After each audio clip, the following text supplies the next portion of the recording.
the Yokohama train station.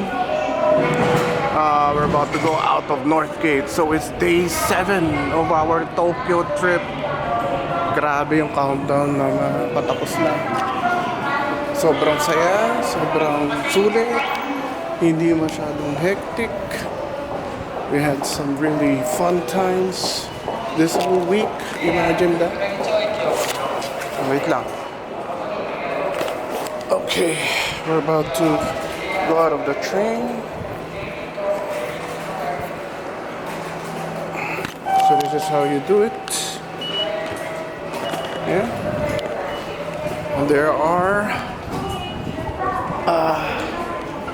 there's one more night for us to sleep in the hotel. Okay. Woohoo. Okay.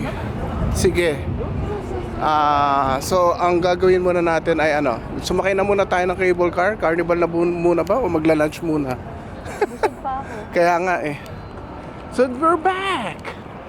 So there's the Carnival, Cosmo, Starbucks. Punta tayo doon. Pwede tayo sumakay na muna rito.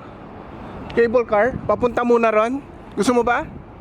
O maya-maya, kasi mas matagal ata tayo doon eh.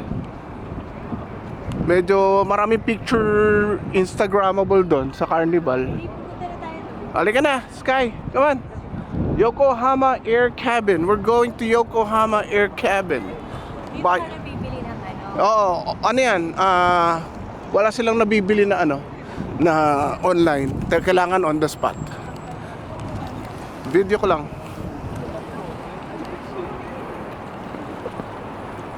The sun is up. Ngayon lang lumabas. In the last week or so. Grabe. That's a landmark building. We were there on our day 3 ata yun, or day 4.